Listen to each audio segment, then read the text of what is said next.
哇，谢谢我们前面的小朋友的伴舞团，好棒！啊，青春里都是夏。如果不是亲眼所见，我很难相信中国有这样一座魔幻又低调的城市。论经济，它是山东第4级，手握潍柴动力、歌尔股份，现在全速冲击万亿俱乐部，是名副其实的隐形冠军之都。它把超过80%的财政死死砸在老百姓身上，人均预期寿命高达81.45岁，安逸的像个世外桃源。但来这里之前，如果你和我一样对它一无所知，那你脑海里大概只有2个字：风筝。我原本以为这趟山东之行也就是看风筝大会凑凑热闹，但当我在这个城市深深地走了一圈后，它却成了整个北方我唯一还想再来住上一段时间的城市。看完这期视频，你或许就会明白，为什么这座城市会让人产生一种莫名其妙的依赖感。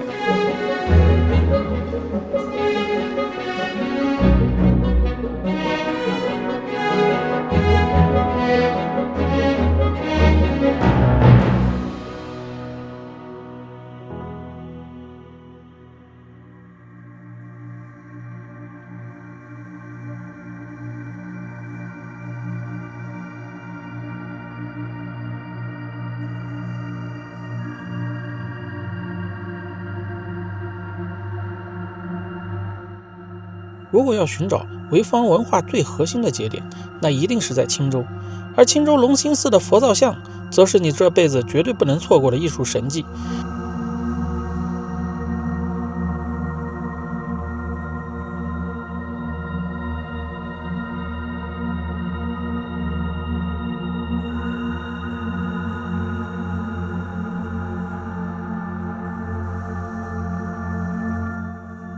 30年前，在一个学校的操场中挖出这些北齐的佛像，采用了曹衣出水、轻薄雕刻的技法，服饰几乎没有衣褶，完美地勾勒出人体线条。最动人的是，佛像面部那似有若无的悲悯而恬淡的微笑，被网友和学者亲切地称为东方维纳斯或青州微笑，被评为当年全国10大考古发现之首，被称为改写东方艺术史的杰作。大部分中国古代石雕像由于长期暴露在空气中，表面的色彩早已剥落殆尽，但龙兴寺造像由于深埋在封闭的窖藏中，出土时竟然奇迹般地保留了1500年前的贴金和彩绘，佛像身上的朱砂红、石青、石绿依然清晰可见，部分佛像面部的金箔依然栩栩生辉。这个青州博物馆是2023年新建好的，因为龙兴寺出土的这些佛像太多了，博物馆用了一整层来放置这些佛像。至于这些佛像为什么会被完好的藏于地下，我们现在还不得而知。但在我有限的中国佛教古迹游历的经历中，这样风格的佛像只有青州，而且我很难想象当年这些佛像被放置在寺庙中是何等的气度。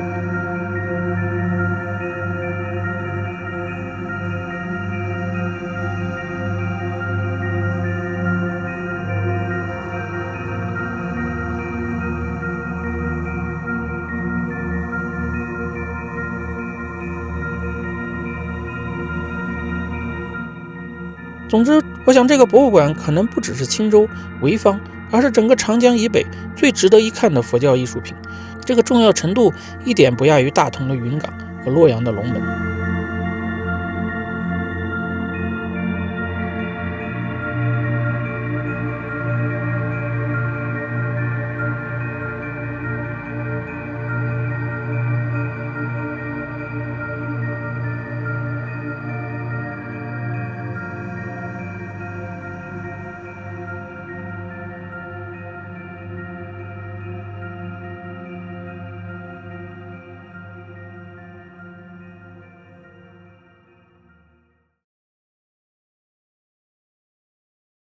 这全是人，我靠，都挤得出来的。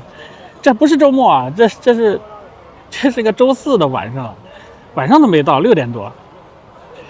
旁边什么科技馆啊、音乐厅啊、大剧院都在这附近，还有人民广场，哎呀，太棒了！如果说青州博物馆让我看到了它神圣沉静的一面，那误入风息地集市则让我彻底掉进了潍坊滚烫的生活里。那只是一个普通工作日的下班时间，我完全没有想到这里聚会的人这么多。5月11对，他送饭。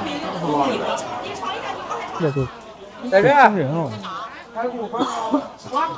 小腿儿17.5。我我来了，你要吃吗？你要吃来了。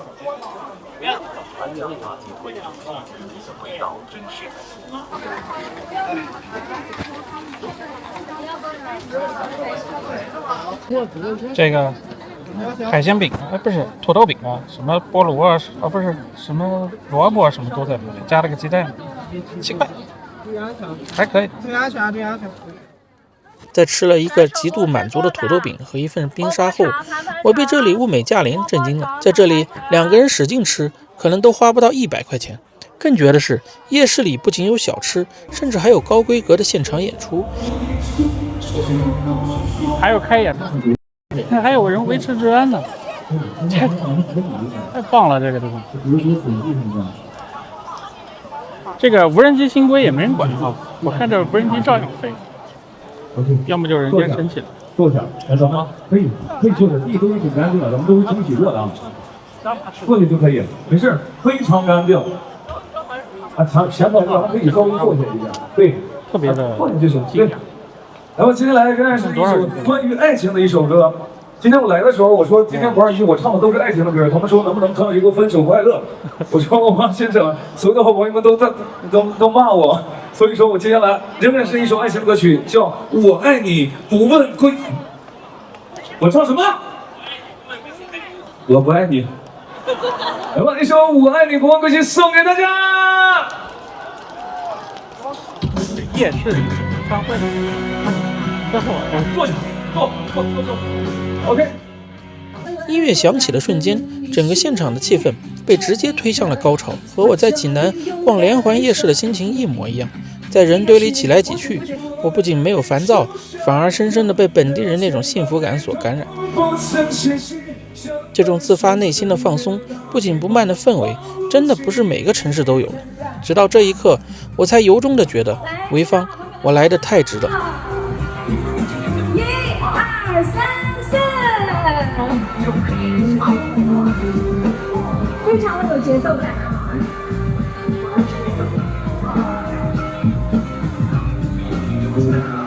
一个是我是这天地中的不经意，心却飘过去，还窃喜你没发现我躲在角落。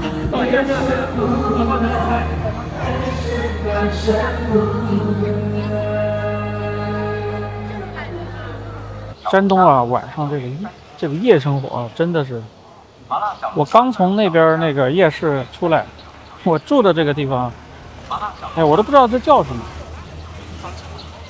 反正这超级热闹，这真的是他们对这个夜市啊离不开。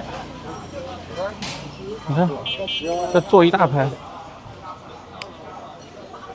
这个山东是啤酒加这个绝对离不开的，整的我又想喝一杯了。你在潍坊感觉的这的人啊，跟济南完全不一样。你都是山，就是他这边的人更松弛一点。济南的人好像还稍微要紧张一些。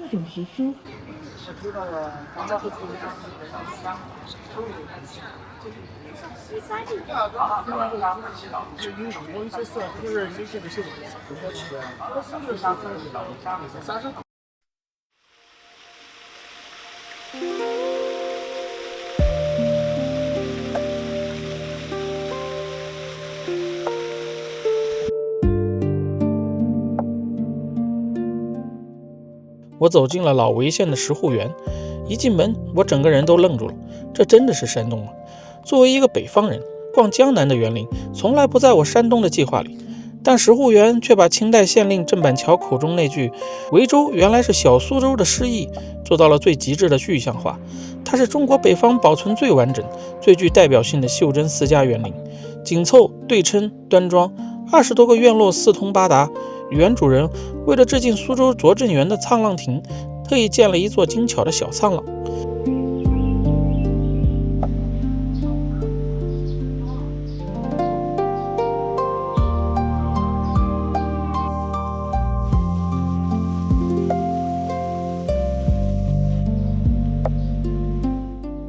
在这待久了，你真的会忘了自己身处北方。不过，如果那些文人墨客雅致让你觉得有些距离，那换一个说法，你一定会肃然起敬。这里就是当年《西游记》里猪八戒娶媳妇的高老庄的拍摄地，历史的厚重与童年的记忆，在这个小小的园子里完成了奇妙的交织。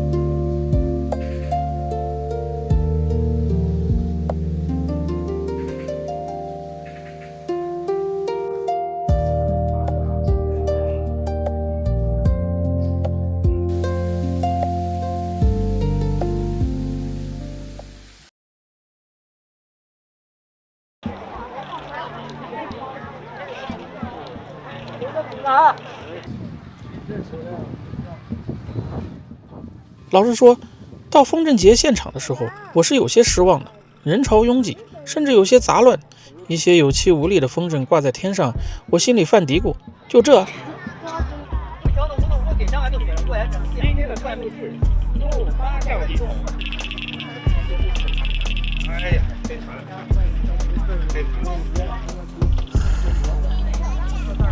要是没这些厂商，那就更无聊了。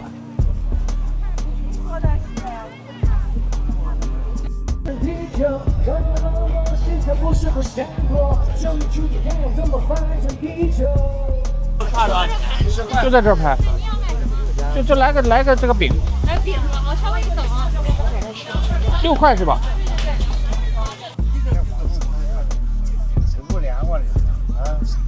中间休息。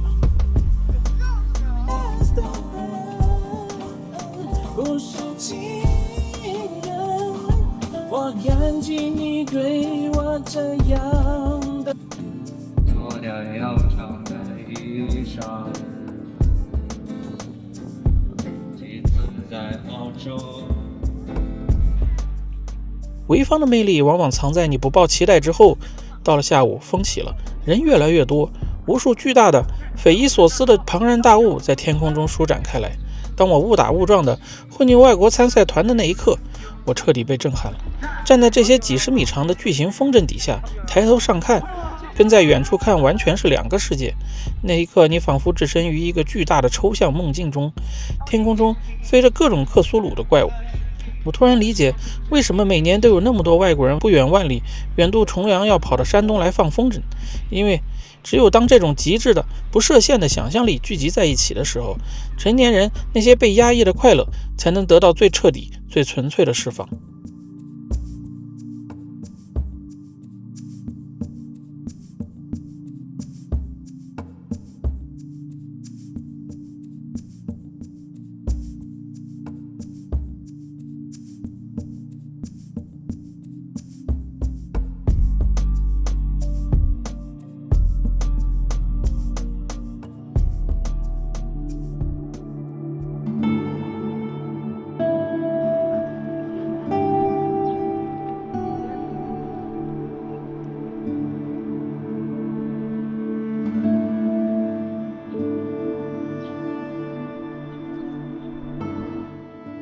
包括我在内，很多人可能都忘了潍坊曾是德日占领区的历史，而我来到这个房子小镇，才惊讶地发现这里居然藏着这么多历史，我几乎从来没有听说过这个地方。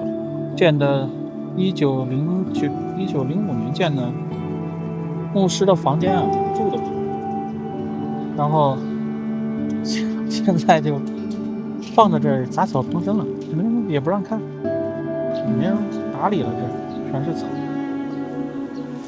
你从外面都能看到这房子啊，保护的非常好，这是这么多年了，100多年了，就是完全看不出来像100多年前的房子，非常的德国人造的房子。这后来日本人改过吗？这房子好大一个，我只能拿这个伸进去瞅一眼，可以出院。你看这德国人的房子。你看，让这谁住？这里有很多保存完好的德式建筑，还有被各种铁门拦起来也没有办法参观。我想潍坊人会不会是不太愿意提起这段历史，或者他们现在本来就不觉得这是有什么可以提起的故事，才让这些非常具有历史价值的建筑就这么放在这里，怎么看都有点敷衍了。以至于我这个外地人都完全没有听说过这个地方。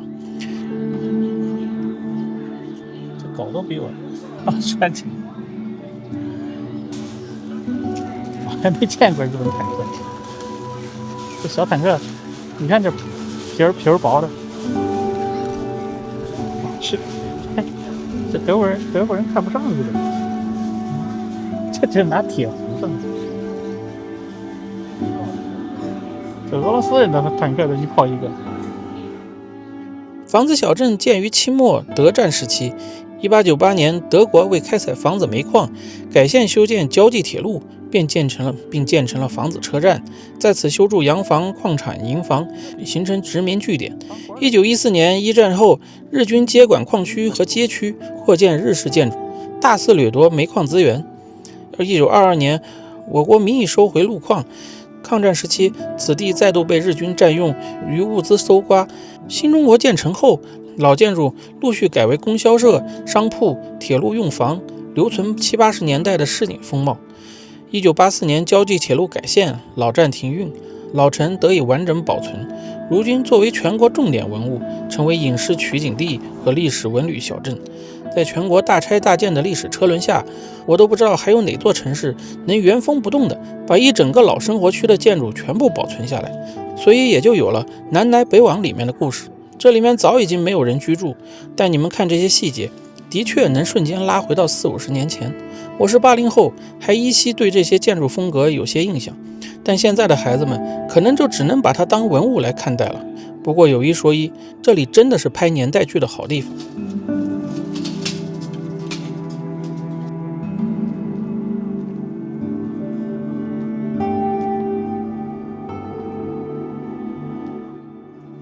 这次我还去了一个藏在学校和医院中的东方辛德勒名单的故事。乐道院原本是清末西方传教士建立的集教堂、医院、学校为一体的建筑群，但在1942年到1945年间，日军将其强行改为违宪集中营，关押了2008名来不及撤退的欧美侨民。在那个黑暗的岁月里，这里成了2战期间中国境内最大的西方侨民集中营。在这些囚犯中，最著名的莫过于英国运动员埃里克·利迪尔。作为1924年巴黎奥运400米金牌的得主，奥斯卡名片《烈火战车》的原型，这位曾如风一般自由的冠军，在营中成为300多名孩子的体育老师和精神支柱。令人惋惜的是，他在距抗战胜利仅剩半年的1945年2月，死于这座暗无天日的集中营里。我想这不就是另一个桂河大桥吗？这里一个游客都没有，只有我和工作人员。逛到地下室的时候，真的有点恐怖。当年乐道院占地200多亩，院内那座带有高耸钟楼的大教堂，曾是这个潍县东部最显眼的标志性建筑。然而，令人惋惜的是，这座见证过无数侨民祈祷与绝望的宏伟主教堂，在众所周知的人民运动中给拆除了。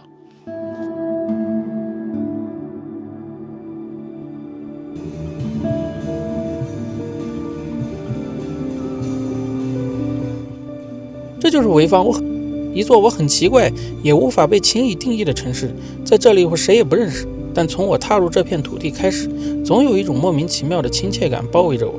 在丰镇大会上，我感受到了潍坊人的包容和热情；在丰溪地的夜市，我触碰到了踏实绵长的幸福。这里的城市规划整齐有序，街道干净整洁，到处都有吃有喝有玩，这就是最本真的生活呀。我没有用宝藏城市这种烂大街的词去标签它，因为潍坊不需要这种迎合，它是一座内敛的、有极深文化底蕴，却又甘愿退回生活本真，默默地把民生做到极致的城市。我虽然只是一个短暂驻足的过客，但离开后，我却开始疯狂地想念它。希望下一次我们还能在潍坊的街头不期而遇。